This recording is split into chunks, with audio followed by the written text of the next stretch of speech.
राख हो गया ये, स्वेटर भी, बैग्स भी, सब। नाजरीन, लाइट हाउस के मकाम पर बनी आर्जी दुकानों में आज सुबह 12 बजे के करीब आग लगने का एक अफसोसनाक वाक़या रूनुमा हुआ है। इस वाक़े में कितना नुकसान हुआ है, आइए जानने की कोशिश करते हैं।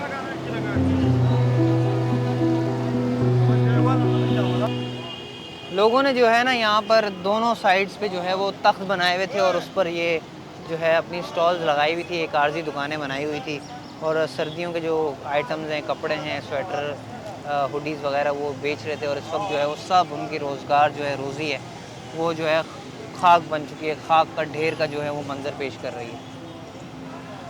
यहाँ पर कुछ दुकानदार भी मौजूद हैं, उनसे ही बात करते हैं कि उनका क्या क्या नुकसान हुआ है, कितना नुकसान हुआ है। अस्सलाम वालेकुम सर, क्या हाल है? अल्लाह का एहसान है, आपकी दुआ है। ये बताएं कि कब ये आग लगी और कितना नुकसान हो गया आपका? हमारा तो नुकसान काफ़ी हुआ, पूरी मार्केट का नुकसान हुआ है। कम से कम हर पतारे के ऊपर जो है ना वो 4 लाख, 5 लाख, 6 लाख रुपए का माल पड़ा हुआ है। आग की नौयत क्या थी, क्योंकि बड़ी तेज़ी से सब कुछ असल जल में गया ये है। कपड़ा है और कपड़ा जो है ना आपको पता है कि वो आग जल्दी पकड़ती है। फिर ये जो है ना हवा का रुख है, तो वो जब हवा का रुख उसको झोंका देता है ना तो उसने आग जो है ना बिल्कुल लपेट ली। कोई भी इतना पागल नहीं है कि इस मच्छरों में, इस नाले के ऊपर अपना जिंदगी बर्बाद करे। तो ये है कि हम लोग गरीब लोग हैं, हमारे साथ थोड़ा ताउन करो। क्या लगता है आपको, क्या किसी ने आग लगाई है खुद जानबूझ के? ये अभी कुछ पता नहीं लग रहा है। अभी इसका मैं ये कह रहा हूँ कि इसका पूछताछ हो जाए, क्योंकि एक तो पहले भी ये वाकया हुआ था, अभी दोबारा बन गया है ये वाकया। तो मैं ये कह रहा हूँ कि आगे और ये वाकया नहीं बने, ये इसका पूछताछ हो जाए। यहाँ पर जितने भी लोग थे, ज़्यादातर वो सीज़नल काम करते थे और इस वक्त सीज़न था सर्दियों का। लोगों ने जो है वो बड़ी तादाद में स्टॉक जमा किया हुआ था गर्म कपड़ों का। इस वक्त मेरे सामने ये नज़र आ रहा है मुझे, ये स्वेटर्स हैं, इस वक्त ये पूरा जल चुका है और तमाम स्टॉक इस तरफ जितना भी है गर्म कपड़ों का था, सर्दियों के आइटम्स थे, सब जल के राख हो चुके हैं। और एक लंबी कतार है, लंबी दुकानें हैं जो जल के राख हो चुकी हैं। बिल्कुल नाले के साथ ही ये जो है ये एक मार्केट बनी हुई थी, लाइट हाउस का मकाम है ये। और एक मरतबा इस यहाँ पर पहले भी इंक्रोचमेंट का जो है वो सफाई की गई थी, लेकिन फिर से यहाँ पर एक आर्जी दुकानें बनाई गई थी और उसी में ये आग लगी है। इस वक्त जो है लोहा चुनने वाले और जो गरीब गुरबा हैं वो यहाँ से आके कपड़े वगैरह ढूंढ के जो है वो लेके जा रहे हैं। इस वक्त जो कंडीशन है इधर, वो मैं आपको बताऊं, एक स्मेल है, जलने की बहुत ज़्यादा स्मेल आ रही है। और जो आइटम यहाँ पर हैं, सामान यहाँ पर है, गीला पड़ा हुआ है और सब जल के राख हो गया। एक चीज़ भी ऐसी नहीं है जो बच गई हो। तकरीबन 80 से 90 दुकानें यहाँ मौजूद थी, तमाम की तमाम जो हैं वो जल गई हैं। जानी नुकसान अलबत्ता कोई भी नहीं हुआ, लेकिन माली नुकसान बहुत बड़ी तादाद में हो गया।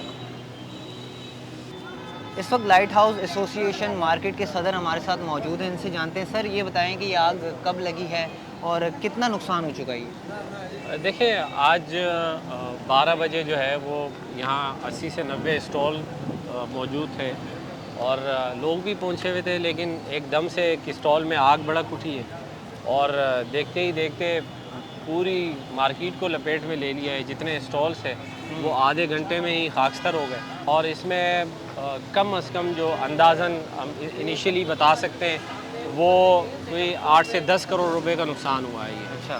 तो और एक बड़ा नुकसान है यहाँ के लोगों के लिए। अब वो जितने लोग यहाँ काम करने वाले लोग थे वो बेचारे ख़ुद भी गरीब और अब तो वो ख़ुद कर्जदार हो गए। ये जो यहाँ लोग मौजूद थे ये वो मुतासरीन थे जो 2018 में जिनकी दुकानें डिमोलिश की गई।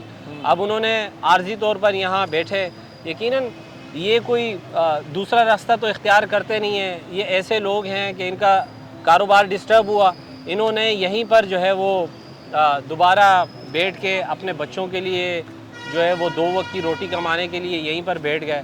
इन्होंने इस पे भी गुजारा कर लिया कि चले हमें यहाँ स्मेल आए, हमें मच्छर काटे, हम गंदगी में बैठे, लेकिन कम से कम अपने लोगों के लिए, अपने जो हमारे बच्चे हैं, फैमिली है, उनके लिए कुछ कमा के लेकर जाए। ठीक है, अब ये इतना बड़ा हादसा हो गया, लोगों का करोड़ों का नुकसान हो गया, कई कई बंदों का लाखों का हुआ होगा, तो कैसे अजाला हो सकेगा, कैसे इनका नुकसान की भरपाई हो सकेगी? देखिए, ये तो अब एहसास होना चाहिए गवर्नमेंट को, और अगर वो जो है ये एहसास करती है कि वाकई ये जो लोग हैं, ये सिर्फ एक शख्स यहाँ बैठा हुआ शख्स बेरोज़गार नहीं हुआ, इनके पीछे फैमिलीज़ हैं, इनके बच्चे हैं, उनकी तालीम है, उनकी सेहत है, वो सारी चीज़ें ये इन्हीं स्टॉल से देखते थे।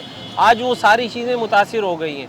तो यकीनन अगर गवर्नमेंट सिंसेयर हो तो वो इनको कंपनसेट करेगी। हमारा तो ये मुतालबा है और हमने 72 घंटे का टाइम भी दिया है। अगर गवर्नमेंट किसी तरह इनको कंपनसेट करती है, वापस इनको यहाँ बहाल कर देती है तो वेल एंड गुड। अगर नहीं करती तो हम मजबूर है कि हम बर्दाश्त और नहीं कर सकते। हमें 2018 में भी यहाँ मुतासिर रखा गया, आज मज़ीद हम मुतासिर हो गए और एक ऐसे टाइम पर कि जब लोगों का सीज़न था। यही 2-3 महीने होते हैं कि लोग माल लेकर आते हैं और इन्हीं 2-3 महीनों में इतना कमाते हैं कि पूरा साल जो है वो खा रहे होते हैं। लेकिन अब तो वो भी नहीं रहा। अब ये लोग कहाँ क्या करेंगे?